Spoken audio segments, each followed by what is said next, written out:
En los últimos meses de la Segunda Guerra Mundial, el mundo perdió para siempre la voz de una joven que, a través de su diario, dejó testimonio de uno de los capítulos más oscuros de la humanidad. Ana Frank, escondida junto a su familia en la parte trasera de un edificio en Ámsterdam, vivió durante más de 2 años bajo el peso del miedo, hasta que el 4 de agosto de 1944, una redada nazi terminó con su frágil refugio.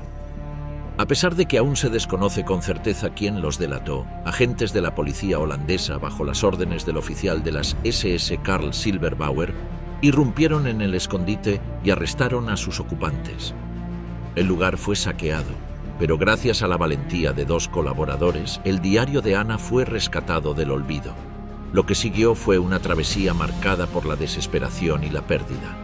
Tras ser detenidos, los Frank fueron enviados a Westerbork y semanas después, deportados a Auschwitz en un tren abarrotado, donde la humanidad de los prisioneros fue reducida al mínimo.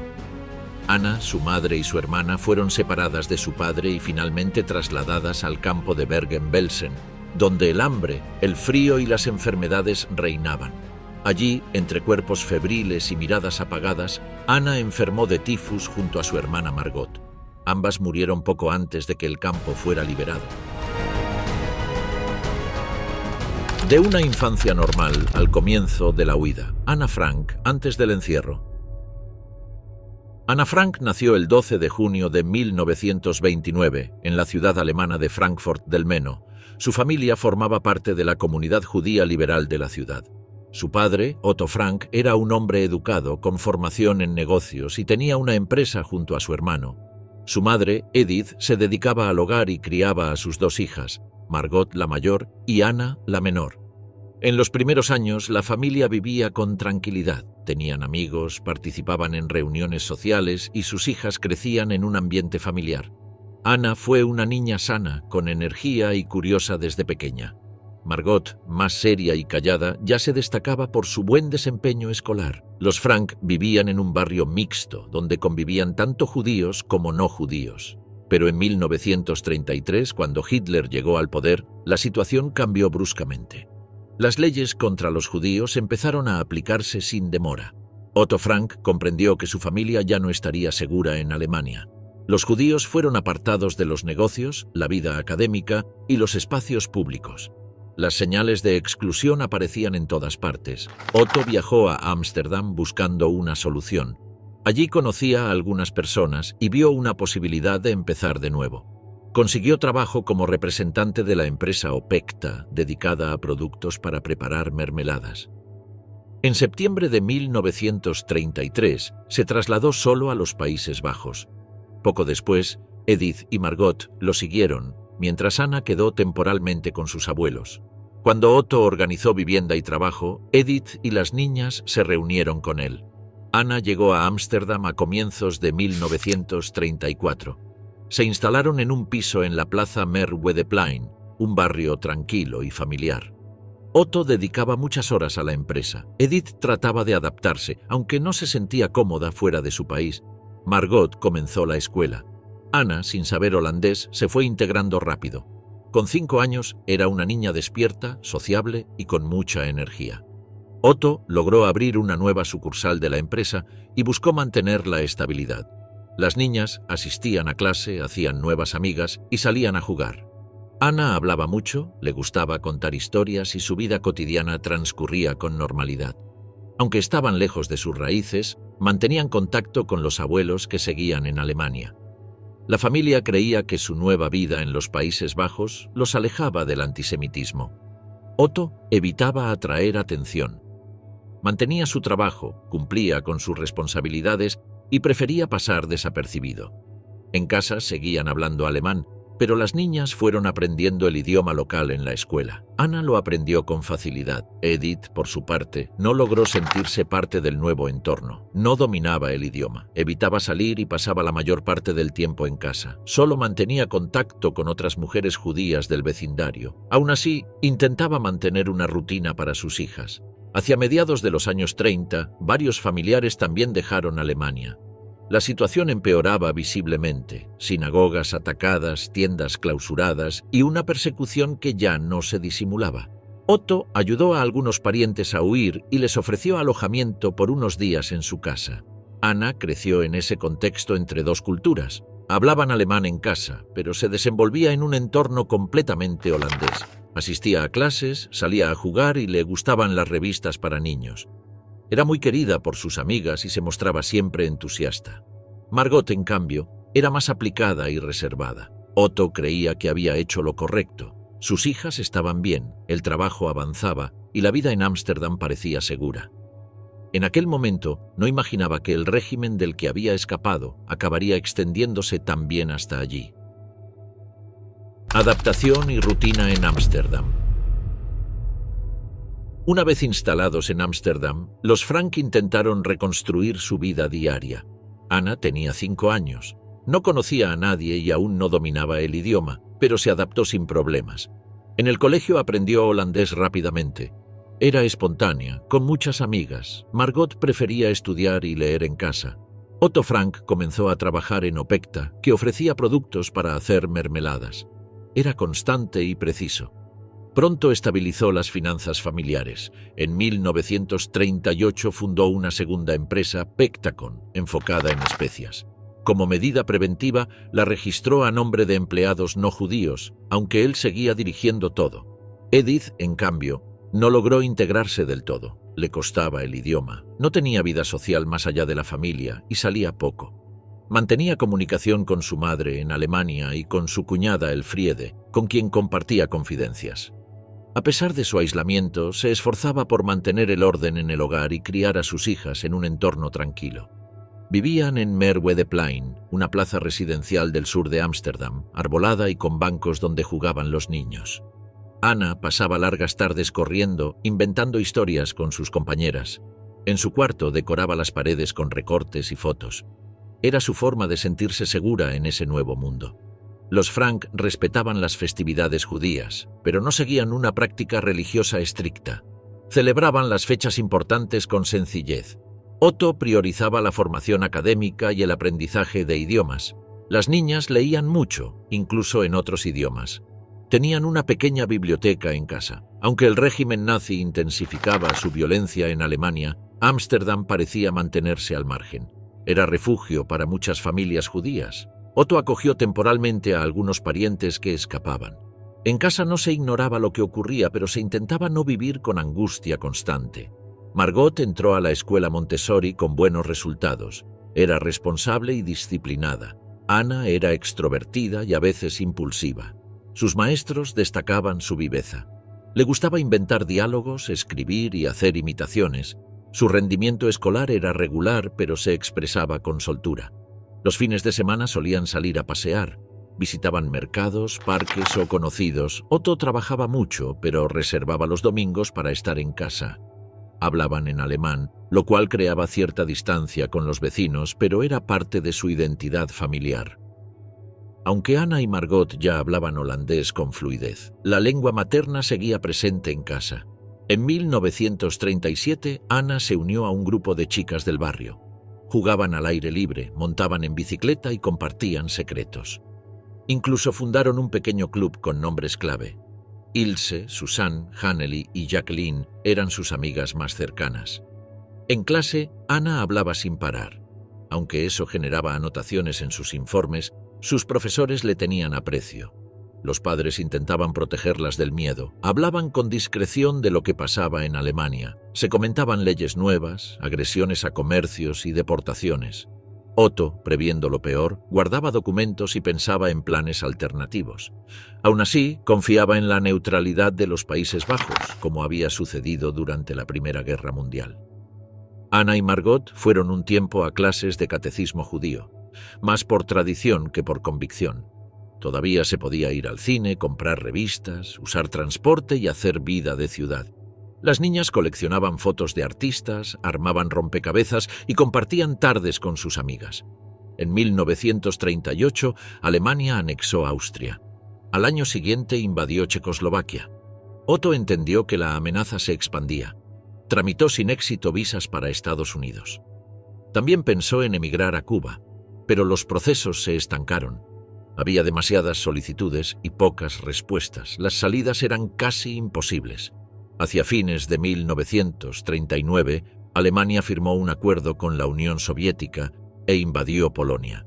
La guerra comenzó oficialmente. Reino Unido y Francia respondieron con una declaración. Los Países Bajos intentaban mantenerse al margen, pero el riesgo era evidente. Como muchas familias, los Frank empezaron a prepararse. Guardaban dinero, conservas, copias de papeles importantes. En la calle no se notaban grandes cambios, pero en los hogares judíos se respiraba otra tensión. Otto se apoyaba en una red de contactos y proveedores fieles, por si había que actuar rápido. Ana seguía centrada en su vida de niña. Su atención estaba en la escuela, sus amigas y las cartas que intercambiaba. Margot, más madura, entendía mejor lo que estaba en juego. Los adultos trataban el tema con cautela delante de ellas. No querían alarmarlas. La ocupación, las primeras leyes de odio. El 10 de mayo de 1940, la tranquilidad de los Países Bajos terminó. A primera hora de la mañana, tropas alemanas cruzaron la frontera. En 5 días, el ejército nazi tomó el control total. La reina huyó a Londres y el país quedó en manos de los ocupantes. Lo que parecía un refugio seguro para miles de familias judías se convirtió en otro territorio bajo el régimen de Hitler. La familia Frank, que llevaba años viviendo en Ámsterdam, recibió la noticia con miedo. Otto entendió que los nazis no iban a esperar para imponer sus reglas. Al principio, las restricciones fueron discretas, pero no tardaron en hacerse visibles. En pocos meses, los judíos quedaron fuera de la vida pública. Las primeras órdenes prohibieron a los judíos ocupar cargos en el gobierno, las universidades y los medios de comunicación. Después, se les expulsó de los servicios públicos y se les obligó a registrarse oficialmente. En documentos, tiendas, edificios y escuelas empezaron a aparecer señales que los excluían. En la escuela de Ana, los cambios llegaron pronto. Alumnos y profesores judíos fueron apartados. Margot y ella tuvieron que dejar sus colegios normales y ser trasladadas a centros exclusivos para niños judíos. Los nuevos edificios eran viejos, mal equipados y con clases abarrotadas. Aún así, las hermanas intentaban mantener la rutina. Ana, aunque inquieta, seguía escribiendo, leyendo e imaginando historias. Otto Frank intentó mantener la empresa Opekta a flote. Sabía que no podía seguir figurando como dueño. Confiaba en sus empleados más cercanos. Hizo los cambios necesarios para que la firma pasara legalmente a manos de socios no judíos, aunque él seguía trabajando desde atrás. Era la única manera de mantener ingresos sin llamar la atención. En la calle, los cambios se aceleraban. Las autoridades alemanas empezaron a cerrar lugares públicos para los judíos. No podían ir al cine, a restaurantes, ni sentarse en ciertos bancos. Les prohibieron usar el transporte público, salir después de cierta hora y visitar parques o bibliotecas. Cada semana aparecía una nueva prohibición. Las señales eran claras. En los comercios empezaron a aparecer carteles que decían «No se atiende a judíos». En la radio y los diarios se difundía propaganda. Las familias como los Frank ya no podían vivir como antes. Las hijas salían menos. Edith evitaba hablar en voz alta. La desconfianza era general. En la primavera de 1941 se ordenó un censo para identificar a todos los judíos del país. Debían registrarse con nombre, dirección, profesión y situación familiar. Otto cumplió con el trámite, pero sabía que ese listado no era una simple formalidad. Era parte de un sistema de control. Quienes no se registraban podían ser arrestados. La policía empezó a hacer redadas. En algunos barrios, los hombres eran sacados de sus casas y llevados a centros de detención. Nadie sabía a dónde los enviaban. Algunos lograban mandar una carta desde campos de trabajo, otros desaparecían. Las familias empezaron a dormir vestidas, con bolsas listas para escapar en caso de una redada nocturna. En casa de los Frank se hablaba en voz baja. Las niñas empezaban a notar que algo muy serio estaba pasando. Ana seguía escribiendo en cuadernos viejos, contaba historias, pegaba recortes y hablaba con sus amigas. Pero su mundo se achicaba. Cada semana había una nueva norma. No podían ir a casas de no judíos. Sus amigas del colegio anterior se distanciaban. Otto recibía noticias de Alemania, de Austria, de Polonia, sabía lo que venía. Por eso, desde ese mismo año, comenzó a preparar un escondite. En la parte trasera del edificio donde funcionaba la empresa, Identificó un espacio que podía ser acondicionado. No dijo nada a sus hijas, solo a un grupo reducido de empleados de confianza. En septiembre de 1941 se prohibió que los niños judíos asistieran a escuelas regulares. Ana y Margot pasaron a una secundaria judía. El edificio estaba lejos de casa. El trayecto era limitado, no podían usar transporte. Edith las acompañaba caminando o en bicicleta cuando estaba permitido. Ana escribía sobre sus nuevos compañeros, algunos venidos de otros barrios, todos en la misma situación. A finales de ese año llegaron las primeras deportaciones. Grupos de hombres jóvenes eran citados a oficinas locales. De allí los enviaban en tren a Alemania. El gobierno nazi hablaba de trabajos forzados, pero las cartas que llegaban contaban otra historia. Había hambre, enfermedades y golpes. Los que lograban regresar estaban irreconocibles, otros nunca volvían. Las autoridades empezaron a hablar abiertamente de reasentamientos. Se organizaban listas. Las familias temían ser convocadas. Las llamadas llegaban por carta o por teléfono. Nadie sabía qué día podía tocarles. Los Frank reforzaron su plan. Otto aceleró los trabajos en el escondite. Revisaron accesos, provisiones, distribución del espacio. Todo en silencio. Mientras tanto, las calles se llenaban de soldados, policías colaboracionistas y civiles vigilantes. Las redadas se volvieron comunes. A cualquier hora, camiones se estacionaban frente a un edificio y sacaban a las familias. Los vecinos miraban desde las ventanas. Algunos avisaban, otros callaban. Muchos fingían no saber nada. En casa, Edith cocinaba lo justo. Se ahorraba todo lo posible. Otto reunía documentos, planos y suministros. Ana veía cómo se llenaban armarios con frascos, latas y maletas. A veces preguntaba, pero nadie le respondía con claridad. Tenía 13 años, sabía que había peligro, pero aún no entendía la magnitud. El 29 de abril de 1942, una nueva norma cambió todo. Todos los judíos mayores de 6 años debían llevar cosida una estrella amarilla en la ropa. La orden venía con amenazas. Quien no la usara podía ser detenido. La estrella era visible, obligatoria, imposible de esconder. Era el símbolo que los separaba del resto. Ana y Margot salieron a la calle con sus nuevas insignias. Fue la última etapa antes del encierro.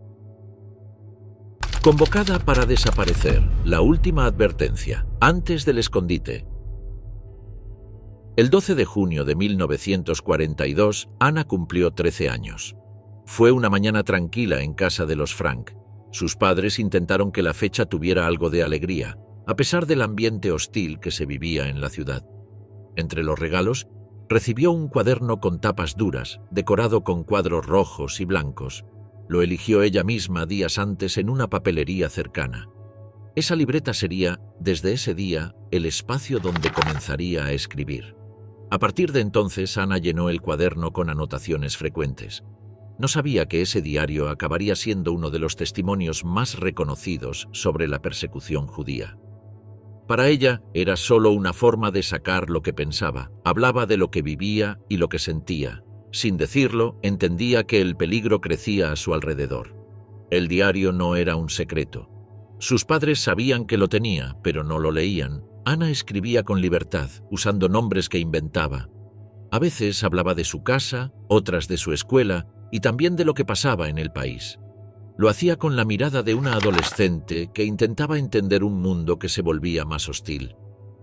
En esas semanas, las restricciones empeoraron. En el colegio, los rumores eran constantes. Detenciones, trenes llenos de gente que no volvía. Se decía que los llevaban lejos, a trabajar en condiciones duras. No había certeza, solo miedo. Todos sabían que lo peor era aparecer en esas listas. La familia seguía en su piso de Merwe-de-Plaine. Desde fuera parecía una rutina más. Las niñas asistían a clases. Otto seguía trabajando, Edith salía solo a lo necesario. Pero dentro de casa la tensión era constante. Otto recibía advertencias de conocidos. Las redadas eran cada vez más frecuentes. En algunos barrios se llevaban familias enteras sin distinción de edad. En paralelo, el escondite ya estaba casi terminado. Otto llevaba tiempo planificando todo. Junto a algunos empleados de confianza, había acondicionado un sector trasero del edificio de su empresa. Lo ocultaba una estantería giratoria. Detrás había un anexo con habitaciones pequeñas, cocina sencilla y ventanas tapadas. Solo unos pocos sabían del plan: Miep Gies, Johannes Kleiman, Victor Kugler, Beb Voskuil y su padre Johannes. Cada uno cumplía una tarea: traer comida, noticias, objetos útiles y mantener las apariencias. Si alguien los descubría, todos estaban en riesgo. El 5 de julio de 1942 todo cambió. Margot, de 16 años, recibió una notificación oficial. Tenía que presentarse para ser enviada a un campo de trabajo. No había explicaciones, solo fecha y lugar. No cumplir con la orden se consideraba una falta grave. Otto decidió no esperar más. Esa noche avisó a Edith. Era momento de esconderse. El 6 de julio, temprano, saldrían sin despedirse de nadie. Anna fue informada esa misma noche. Le pidieron que empacara solo lo imprescindible. Nada grande, nada llamativo. Antes de dormir, Anna guardó su diario en una mochila, añadió libros, lápices y algunas fotos. Margot hizo lo mismo. Edith envolvió ropa en mantas. Otto escondió documentos y objetos de valor en la oficina. Al amanecer salieron uno, por rutas secundarias. Llevaban puesta toda la ropa posible para disimular el equipaje. Caminaron hasta llegar al edificio de la empresa. Entraron por una puerta lateral, cruzaron el pasillo, movieron la estantería y entraron al anexo. Cerraron todo en silencio. El encierro empezaba. Durante los primeros días estaban solo ellos cuatro: Anna, Margot, Edith y Otto. Se repartieron los espacios. Dormían en colchones viejos. Las cortinas bloqueaban toda luz. Desde las 8 de la mañana hasta la tarde no podían hacer ruido. Solo después de las 6, cuando se iban los empleados, podían moverse con cierta libertad. Anna siguió escribiendo desde el primer día. Contaba cómo era vivir sin salir, cómo se organizaban y qué sentía. Sabía que, si los descubrían, serían arrestados. No imaginaba qué pasaría después, pero entendía que no era un simple escondite. El 13 de julio, una semana después, llegaron 3 más. Hermann Van Pels, su esposa August y su hijo Peter, de 16 años. Otto los conocía desde antes. El espacio ya reducido se volvía más estrecho. Anna y Margot compartían una pequeña habitación. La presencia de los Van Pels cambió la convivencia. Había que turnarse para todo: el baño, la cocina, el silencio. La comida se dividía entre más personas. Las discusiones comenzaron. Anna no simpatizaba con August. Le molestaba su forma de hablar. Con Peter apenas cruzaba palabra. Eso cambiaría más adelante. El 21 de agosto se sumó otra persona: Fritz Pfeffer, un dentista conocido. Hombre callado y serio. Ahora eran 8. Anna tuvo que compartir cuarto con él. No fue fácil. Tenían rutinas distintas y poca afinidad. Anna escribía sin filtro sobre lo incómoda que era la convivencia. Ya no se podía salir ni abrir las ventanas. El aire no circulaba. Solo los ayudantes subían con comida, noticias y provisiones. Cada movimiento debía hacerse con extremo cuidado. Cualquier ruido podía delatar la presencia del grupo. Incluso los vecinos eran un riesgo. Los últimos meses de 1942 pasaron entre encierro, rutina y tensión. Nadie sabía cuánto duraría. Anna documentaba todo: el ánimo del grupo, los pequeños cambios, los roces entre ellos. Escribir era su única forma de desahogo. Su diario se volvió parte esencial del día a día. Encerrados por ser judíos. 2 años de miedo silencioso. Desde el 6 de julio de 1942, los 8 ocupantes del anexo convivían a diario en un espacio cerrado. Anna, Margot, sus padres, la familia Van Pels y el señor Pfeffer compartían cada rincón. El escondite tenía varias zonas pequeñas: habitaciones, sala común, baño, altillo con estufa y una cocina improvisada. Las paredes estaban cubiertas con estanterías y telas para bloquear la luz exterior. Había normas fijas. Entre las 8 de la mañana y las 6 de la tarde el silencio era obligatorio. No se permitían ruidos, pasos con zapatos ni movimientos bruscos. Los trabajadores seguían en la planta baja. Nadie debía sospechar. Solo unos pocos empleados sabían lo que ocurría arriba. Todo se regía por horarios: turnos para el baño, para cocinar, para asearse. Comían lo que los ayudantes lograban conseguir. A veces había pan duro, papas o algo de margarina. Otras veces apenas una sopa rala. Cada porción se medía, nada se desperdiciaba. Anna escribía cada día, contaba lo que comían, cómo se organizaban y las tensiones que surgían. La convivencia no era fácil. Algunos días eran tranquilos, otros, una palabra desataba discusiones. La falta de espacio y el miedo constante alteraban los ánimos. Van Pels fumaba en secreto. Edith hablaba poco. Margot se aislaba con sus lecturas. Las rutinas se repetían. Durante las mañanas todos hacían tareas en silencio: leer, coser, estudiar, escribir. Peter arreglaba cosas. Pfeffer repasaba francés. Otto coordinaba las tareas. Edith se encargaba de la comida. Anna escribía. Los días no se diferenciaban. Solo las noticias del exterior marcaban el paso del tiempo. A las 12:30, cuando los empleados bajaban a comer, podían hablar bajo, moverse con cuidado y correr las cortinas unos minutos. A veces escuchaban la BBC en una radio oculta. Era su única conexión con el mundo. Anna anotaba cada parte informativo. Avances, bombardeos, esperanza de liberación. Los inviernos eran duros, no había calefacción, dormían con ropa puesta y mantas finas, el agua se congelaba en los recipientes. Anna escribía con los guantes puestos. En verano el aire no circulaba, el calor era sofocante, las paredes goteaban humedad. Anna y Peter comenzaron a acercarse. Al principio eran charlas breves, luego compartían confidencias. A veces subían juntos al altillo. Anna empezó a sentir algo por él. Lo contaba en su diario. Se tomaban de la mano, se abrazaban. Más tarde, se besaron. Su madre no lo aprobaba. Otto prefería mantenerse al margen. Peter era reservado, Anna impulsiva. Con Pfeffer, su compañero de cuarto, había roces constantes. No soportaba su energía, su risa, sus interrupciones. Anna lo describía como seco y estricto. En cambio, a Otto lo veía como una figura firme, comprensiva y cercana. Él era su referencia en medio del encierro. Los ayudantes hacían lo posible por sostener la situación. Cada vez costaba más conseguir comida. Los cupones eran insuficientes. Algunas tiendas estaban vigiladas. Otros proveedores fueron arrestados. Miep y Bep corrían riesgos cada vez que subían. Víctor Kugler inventaba excusas para justificar ciertos movimientos en la empresa. Las noticias externas eran alarmantes. Se hablaba de deportaciones, trenes que salían sin regreso, campos en el este. Otto filtraba la información para no alterar a las niñas, pero todos entendían que los rumores eran ciertos. Las cartas dejaban de llegar. Las familias desaparecían sin aviso. A pesar de todo, Anna no dejaba de escribir. Sus páginas hablaban del encierro, de sus pensamientos, de su evolución. Inventó un personaje destinatario, Kitty. Le dirigía cartas imaginarias donde volcaba sus dudas, miedos y esperanzas. Sentía que, aunque encerrada, seguía creciendo. Los cumpleaños eran discretos. Un trozo de pan con algo dulce, una vela encendida por segundos. Anna cumplió 14 y 15 años dentro del anexo. Llevaba más de 500 días sin salir, siempre viendo las mismas caras, sin luz natural ni contacto con el exterior. En la primavera de 1944, Anna escuchó por radio que el gobierno holandés en el exilio pedía conservar diarios y testimonios para reconstruir lo vivido. Entonces decidió pulir lo que había escrito. Releyó, corrigió, organizó. Su cuaderno ya no era solo un refugio, se transformaba en algo que quería dejar como testimonio.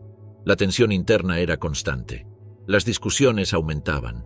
La comida era escasa, las noticias confusas. Unos decían que los aliados avanzaban, otros que la represión nazi se intensificaba.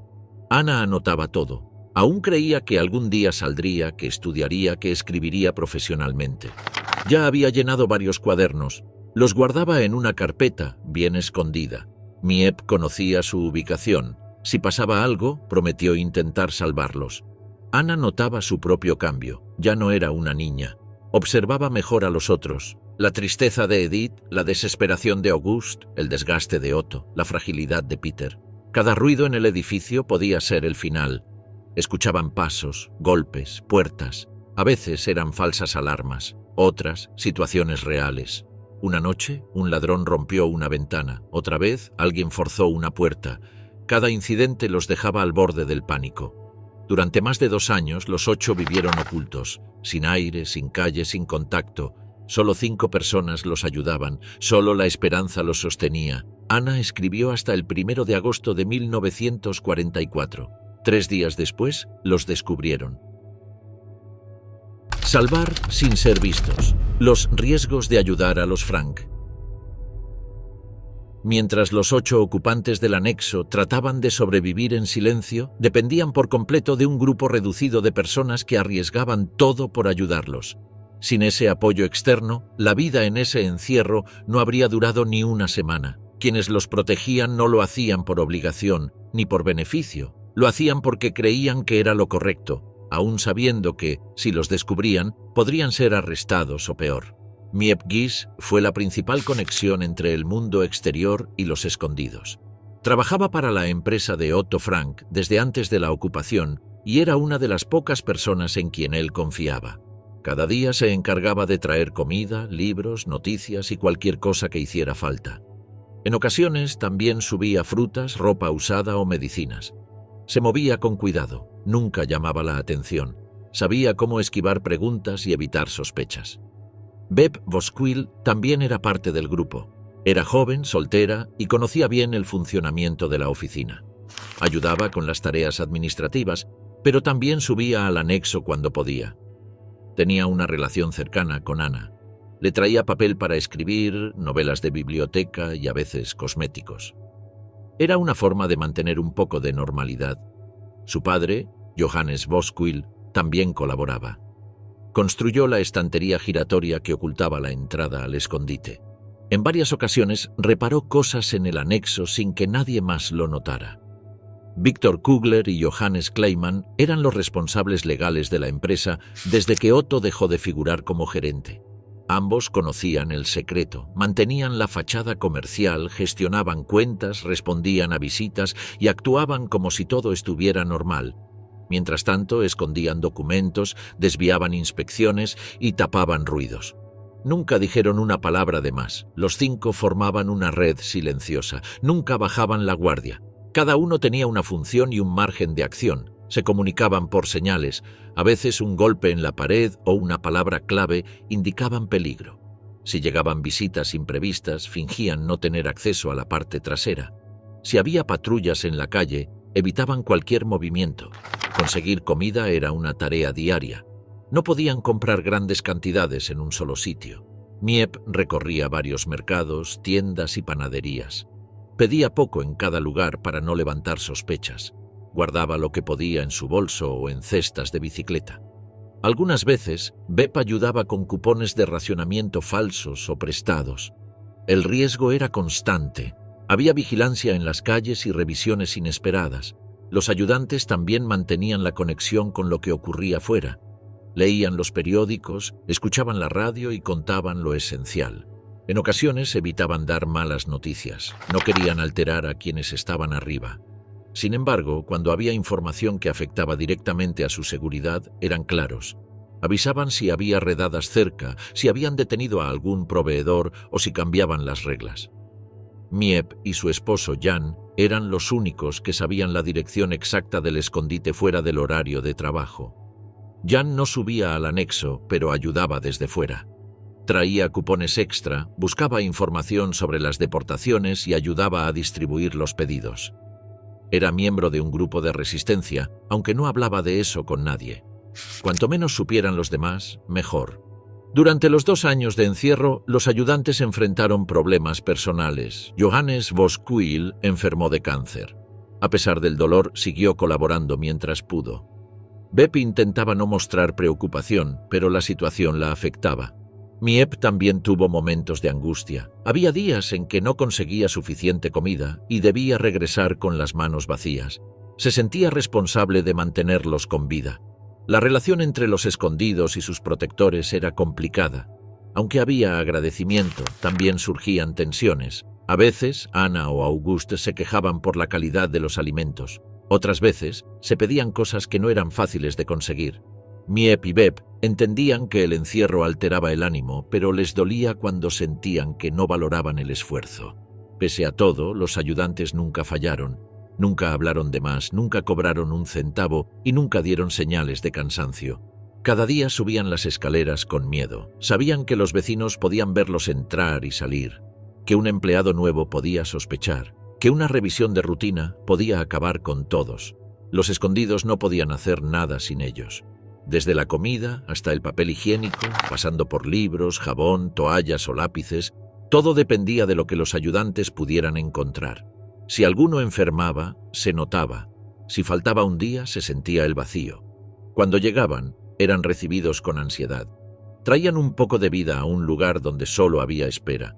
Miep trataba de llevar temas para conversar, hablaba de la calle, del clima, de cosas simples. También traía noticias de amigos, conocidos, o de la situación del país. A veces eran buenas, como cuando dijo que los aliados habían avanzado en África, o que la BBC hablaba de una posible invasión en Francia.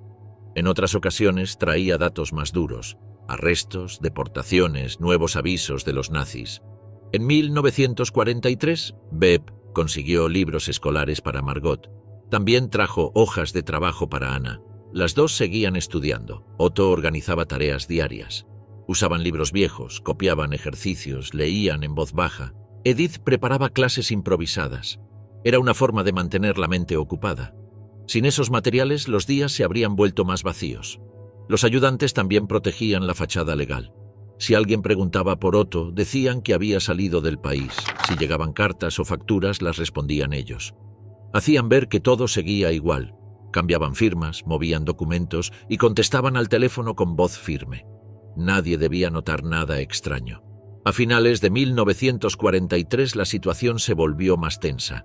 La resistencia intensificó sus acciones. Las represalias fueron más duras. Más revisiones, más controles. Miep y Jan tuvieron que esconder algunos papeles en casa. Bep limitó sus visitas.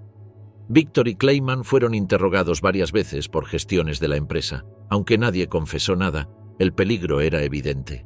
A pesar de todo, ninguno abandonó su puesto. Seguían ayudando, cada uno desde su lugar. En julio de 1944, cuando los rumores sobre la caída del régimen nazi eran cada vez más fuertes, Ana escribió que sentía que todo podía cambiar, pero el 4 de agosto todo se detuvo. El día que los encontraron. Ana Frank capturada por la Gestapo. El 4 de agosto de 1944, el silencio del anexo terminó. Esa mañana, alrededor de las 10, un vehículo se detuvo frente al edificio de Prinsengracht 263. De él bajaron agentes de la policía alemana, liderados por Karl Joseph Silberbauer, un oficial de la SS vestido de civil. Venían acompañados de varios policías neerlandeses. No hubo aviso, no hubo tiempo para esconder nada. Los ocupantes del escondite fueron tomados por sorpresa. No alcanzaron a cerrar puertas ni ocultar pertenencias. Silberbauer y los otros subieron por la oficina principal, guiados por una denuncia anónima. Dentro del edificio todo parecía normal, pero uno de los agentes fue directo hacia la estantería giratoria. La movió. Detrás estaba la entrada al anexo. Lo habían encontrado. Entraron sin demora. Gritaron, apuntaron con armas y ordenaron que todos salieran con las manos arriba. Otto, Edith, Margot y Ana estaban en la sala común. Peter intentó esconderse, pero lo sacaron. Hermann, August y el señor Pfeffer también fueron sacados a la fuerza. Nadie opuso resistencia. Sabían que no tenían salida. Los agentes buscaron dinero, joyas y documentos. Revolvieron cajones, tiraron al suelo papeles, abrieron baúles. Se llevaron lo poco que pudieron encontrar. No les importaron los cuadernos, las libretas ni las cajas con apuntes, tampoco las fotos ni los objetos personales. Esos fueron abandonados, esparcidos por el suelo del anexo. Entre los papeles quedó el diario de Ana. Estaba en su lugar habitual con otros cuadernos y hojas sueltas. Miep Gies, que había presenciado el operativo desde abajo, subió horas después. Recogió todo con cuidado. Sabía que esos papeles eran importantes. No sabía si Ana regresaría, pero los guardó. Los 8 ocupantes fueron llevados primero a la sede local de la Gestapo. Allí pasaron horas encerrados, sin saber qué pasaría. Fueron interrogados por separado. No sabían quién los había delatado. Nadie les dijo nada. No hubo acusaciones formales, solo preguntas rápidas, empujones y órdenes. Después fueron trasladados al cuartel de detención en Amstelveen-Zeeweg. Ese mismo día, los agentes detuvieron a 2 de los ayudantes, Victor Kugler y Johannes Kleiman. Ambos fueron llevados a centros de detención diferentes. Miep y Bep no fueron arrestadas. A Miep, pese a haber estado presente, se le permitió marcharse. Más tarde contaría que uno de los oficiales era austríaco como ella. Quizás por eso no la detuvieron. Aún así, estuvo a punto de hacerlo. La dejó ir con una advertencia. En el cuartel, los Frank y los otros esperaron 2 días. No sabían a dónde los llevarían. Comían pan duro y tomaban agua sucia. Dormían sentados, con luz encendida todo el tiempo. Había otros detenidos. Algunos hablaban de trenes, de campos, de traslados al este. Eran términos nuevos para Ana. Nadie explicaba nada. Solo daban órdenes. El 8 de agosto fueron subidos a un camión. Los llevaron al campo de tránsito de Westerbork. Allí llegaban todos los judíos detenidos en los Países Bajos. Era el lugar previo antes de ser enviados a los campos del este. No era un campo de exterminio, pero ya había cercas, vigilancia armada y barracones de madera. En Westerbork, los 8 fueron clasificados como prisioneros por delito de escondite. Eso significaba castigo adicional. Fueron ubicados en el barracón de castigo, un lugar sin comodidades. No había camas, solo paja en el suelo. El lugar estaba oscuro, frío y lleno de ruido. Compartían espacio con decenas de personas. Había llanto, gritos y olor a cuerpos sin lavar. El trabajo en Westerbork era forzado. Los hombres desmontaban baterías usadas. Las mujeres limpiaban partes metálicas o clasificaban objetos. Era peligroso. Las piezas estaban contaminadas. El ambiente era tóxico. No había máscaras ni protección. Ana y Margot trabajaban separando componentes con las manos desnudas. Edith, más débil, apenas resistía el ritmo. A pesar del encierro, los ocupantes del anexo seguían juntos. Dormían en el mismo barracón, se hablaban al oído, compartían lo poco que tenían. Otto intentaba mantenerlos unidos. August lloraba en silencio. Hermann no hablaba. Pfeffer discutía por todo. Peter casi no comía. Ana seguía observando. No escribía.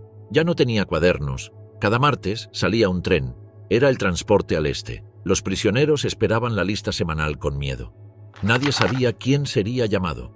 Los nombres eran leídos por altavoz. Cada grupo seleccionado debía presentarse con sus cosas. Subían a vagones de carga. No se decía el destino. El 3 de septiembre de 1944, el nombre de la familia Frank apareció en la lista. También estaban los Van Pels y Pfeffer.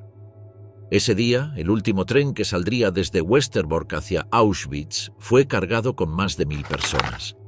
Entre ellas, Ana, su familia y los otros del anexo. El viaje duró 3 días. Iban hacinados, de pie o en el suelo. No había baños. Usaban un balde. El vagón no tenía ventanas, solo una rendija en lo alto. Comían lo poco que llevaban consigo. La mayoría no sabía a dónde iban. Algunos sospechaban, otros aún creían en los campos de trabajo. Otto Frank, con 65 años, intentaba mantenerse firme. Edith cuidaba a Margot. Ana hablaba con Peter en voz baja. August estaba en shock. Hermann no respondía. Pfeffer tenía fiebre. El aire dentro del vagón era irrespirable. Algunos no soportaron el trayecto, murieron durante el camino. Los demás llegaron exhaustos. Tras las puertas del tren, camino a Auschwitz. El 6 de septiembre de 1944, el tren donde viajaban Ana Frank, su familia, los Van Pels y Fritz Pfeffer, llegó al complejo de Auschwitz-Birkenau. El trayecto desde Westerbork había durado 3 días en vagones de carga cerrados, sin espacio, sin comida suficiente y sin ninguna información. Cuando las puertas del vagón se abrieron, ya era de noche. Los gritos de los soldados alemanes, los ladridos de los perros y los focos encendidos marcaron el recibimiento. Los prisioneros bajaron uno por uno, desorientados. En la vía estaban los guardias con uniformes oscuros y brazaletes. Una línea dividía a los hombres de las mujeres. Otto fue separado de Edith, Margot y Ana en ese momento. No hubo abrazos ni despedidas, solo órdenes rápidas. Nadie sabía si se volverían a ver. Los hombres fueron llevados a una zona de inspección. Otto fue clasificado como apto para trabajo. Otros no tuvieron esa suerte. En paralelo, las mujeres fueron alineadas. Un médico nazi se acercó y con un movimiento de mano determinaba a quién enviaban al barracón y a quién directamente a las cámaras de gas. Ana, Margot y Edith pasaron el primer filtro. August Van Pels también. No todos lo lograron. El grupo fue conducido a través de un camino largo, flanqueado por vallas y torres de vigilancia. Llegaron a una zona donde debían desnudarse por completo. Allí les rasuraron el cabello, les robaron todas sus pertenencias y les dieron ropa vieja, muchas veces de otras prisioneras ya muertas. No había calzado en la mayoría de los casos, solo zuecos de madera que no encajaban. Nadie explicaba nada, las órdenes eran a gritos. Después del proceso de entrada, fueron llevadas a un bloque de mujeres. Las condiciones eran mínimas: colchones viejos, humedad constante, ventanas cerradas. Dormían apretadas 3 por litera. Las mantas estaban llenas de piojos. El olor era permanente. Las luces se apagaban a las 8 y nadie podía hablar. Había recuentos diarios en el patio. A veces duraban horas. Si alguien se movía, lo golpeaban. Si alguien caía, no lo levantaban. Los días se repetían. A las 5 de la mañana una sirena marcaba el inicio. Todas salían al recuento. Luego grupos eran formados para trabajo. Edith, Ana y Margot pasaban horas cargando piedras, empujando carretillas o haciendo tareas sin sentido. A veces solo las obligaban a estar de pie en filas durante horas bajo el sol o en medio del frío. La comida era un líquido gris servido en latas oxidadas. A mediodía un pedazo de pan duro. Por la noche una sopa rala. Ana escribió mentalmente lo que vivía, aunque ya no tenía cuaderno. Su fuerza disminuía cada semana. Margot, más callada, soportaba el castigo con resignación. Edith trataba de mantener la calma, ayudaba a sus hijas cuando podía, aunque su propio estado físico empeoraba. En los barracones se escuchaban toses, llantos y susurros. Había prisioneras de todas partes, francesas, checas, polacas, húngaras. Muchas no hablaban el mismo idioma. Compartían el dolor, el miedo y la suciedad. El agua escaseaba. Las duchas funcionaban mal, las enfermedades se propagaban con rapidez, no había medicinas. Quien se enfermaba debía esconder los síntomas. Si los guardias lo notaban, lo sacaban sin explicación. Ana mantenía cerca a su madre y a su hermana. Compartían los turnos de comida, intentaban ayudarse en el trabajo. Otto estaba en otra sección, con los hombres. No se les permitía comunicarse. Durante semanas no supieron si seguía con vida. Él, por su parte, pensaba en sus hijas todos los días. Sabía que el contacto era imposible.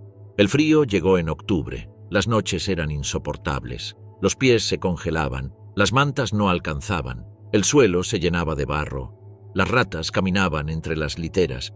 Las prisioneras se tapaban como podían. Edith usaba un abrigo viejo para cubrir a Margot. Ana tosía sin parar. Su voz se fue apagando. Los oficiales hacían inspecciones constantes. Si una litera estaba sucia o una prisionera se movía sin permiso, recibía golpes. En ocasiones desaparecían mujeres durante la noche. Nadie preguntaba. Todos sabían lo que significaba. En noviembre, Edith ya no podía trabajar. Su cuerpo no aguantaba. Fue llevada a la enfermería, un lugar donde pocas regresaban. Allí murió en silencio. Ana y Margot no pudieron despedirse. Solo supieron días después que su madre ya no estaba. La rutina siguió, los recuentos, el trabajo, el hambre. Ana hablaba menos, Margot guardaba silencio, se apoyaban la una en la otra para mantenerse de pie. El tiempo era un concepto borroso. No sabían qué día era, no sabían cuánto llevaban allí, solo querían sobrevivir un día más. A finales de octubre de 1944 se produjo una nueva selección. Oficiales recorrieron los barracones, nombraron a varias prisioneras, les ordenaron prepararse. Ana y Margot estaban en la lista. Junto a cientos más fueron subidas a otro tren. Nadie sabía a dónde iban. Algunas pensaban que era el final. Otras creían que era un traslado. No dijeron nada, solo obedecieron. Ese nuevo tren las llevó a Bergen-Belsen, un campo al norte de Alemania. Salieron de Auschwitz sin saber que no volverían a ver a su padre. Otto permaneció en el campo hasta que fue liberado por los soviéticos meses después. Ana y Margot enfrentaban un nuevo lugar, con otras reglas, otros peligros y sin su madre. Morir de tifo y hambre en un campo sin salida, el último invierno. Después del traslado desde Auschwitz, Ana y Margot llegaron al campo de Bergen-Belsen a fines de octubre de 1944. Desde el primer día, la situación fue distinta a la anterior. No hubo selección ni inspección al llegar. Fueron conducidas directamente a un grupo de barracones sin ventanas, donde cientos de prisioneras ya dormían amontonadas. La distribución dentro del campo era caótica. Nadie explicaba reglas ni entregaba información. Ana y Margot fueron ubicadas en una de las zonas más deterioradas, sin literas libres, sin mantas y sin agua corriente. Las duchas no funcionaban. Los cubos para desechos estaban siempre desbordados. El suelo estaba cubierto de barro, excremento y ropa vieja. Las nuevas prisioneras recibían una porción de pan al llegar. Era todo lo que se les daba ese día. El primer invierno fue inmediato. En cuestión de días, la temperatura bajó y la humedad se convirtió en constante. Las hermanas se acomodaron en un rincón del barracón. No había espacio para acostarse del todo. Dormían semisentadas, con los pies fríos y la ropa mojada. El campo estaba lleno. Había mujeres de muchas partes: Polonia, Hungría, Checoslovaquia, Francia. Cada grupo tenía su idioma, pero todas compartían las mismas condiciones. Ana escuchaba conversaciones en varias lenguas que no entendía. Algunas prisioneras no sabían dónde estaban. Nadie hablaba de futuro, solo del hambre y del próximo recuento. A mediados de noviembre, Margot empezó a tener escalofríos y dolor en las piernas. No lo dijo al principio. Trataba de caminar con cuidado y hacía todo lo posible por llegar al punto de comida. Ana la apoyaba cuando era necesario. Aunque ya no tenía fuerza, evitaba pedir ayuda. En diciembre, la situación en el campo cambió. Llegaron más transportes, pero no había lugar. Las nuevas prisioneras dormían al aire libre o en los pasillos. Las muertes diarias aumentaron. Las encargadas del barracón no podían con tanto. No se enterraba a nadie. Los cuerpos se apilaban detrás del edificio. El agua potable se acabó. Las prisioneras bebían nieve derretida o agua sucia de charcos. No había jabón ni ropa seca. El mismo abrigo mojado servía para dormir, salir al recuento y cubrir a la hermana enferma. Las manos agrietadas sangraban, los pies hinchados no entraban en los zapatos.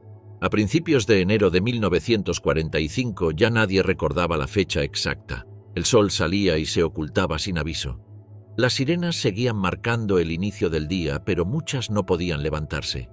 Las que no salían al recuento eran golpeadas. Las que no se movían eran arrastradas. Margot dejó de caminar a mediados de enero. Ana pedía ayuda para llevarla al recuento. Algunos días lo lograba, otros Margot se quedaba en el catre. Una compañera polaca les dio un trapo seco y un poco de pan. Ana no lo comió. Se lo dio todo a su hermana. A finales de ese mes, Ana comenzó a tener fiebre. Al principio pensó que era por el frío. Luego, los dolores de cabeza y las náuseas se hicieron constantes. No hablaba. Respondía con gestos. Le costaba mantenerse sentada. Se envolvía en la misma manta que cubría a Margot. Las guardias revisaban los barracones por la noche. Si veían a alguien quieto demasiado tiempo, los sacaban. Las hermanas fingían dormir cuando pasaban. Una vez, una enferma fue confundida con una muerta. La arrastraron por el suelo. Ana se quedó inmóvil. No quería que notaran nada.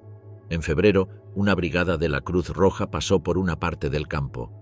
No llegó hasta los barracones de Ana. Nunca supieron de su presencia. Tampoco supieron que en otras zonas del campo se intentaba mejorar el reparto de comida. Donde ellas estaban, nada cambió. Una noche Margot se movió de forma brusca y cayó del catre. No se levantó. Ana se acercó y la tocó. Estaba fría. No llamó a nadie. Solo se sentó a su lado. Las que estaban cerca entendieron. Nadie dijo nada. Al amanecer su cuerpo seguía allí. Las guardias no se lo llevaron. Ana no reaccionó, no lloró, no se movió durante horas. Esa tarde se echó a un costado y no volvió a levantarse. Las mujeres del barracón dijeron que no la vieron más de pie. Su rostro estaba pálido, apenas abría los ojos, murmuraba frases sin sentido. 2 días después, Ana murió.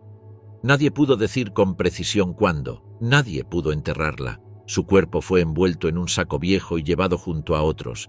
Las fosas comunes estaban llenas. Había más cadáveres que espacio. La mayoría se descomponía al aire libre. El 15 de abril de 1945, el ejército británico llegó a Bergen-Belsen. Encontraron más de 10.000 cuerpos sin enterrar. Encontraron prisioneros que no podían levantarse. Encontraron ratas, lodo, piojos y agua contaminada. Las condiciones sanitarias eran tan graves que las propias tropas quedaron impactadas. Ninguno de los soldados conocía los nombres de las hermanas Frank. Las identificaciones no existían. Solo meses más tarde, Por medio de testimonios de otras prisioneras, se reconstruyó lo que había pasado. Una de ellas, Jani Brilles-Lichper, había estado en el mismo barracón. Recordó cómo Margot murió antes que Ana, cómo la menor se quedó inmóvil hasta su final.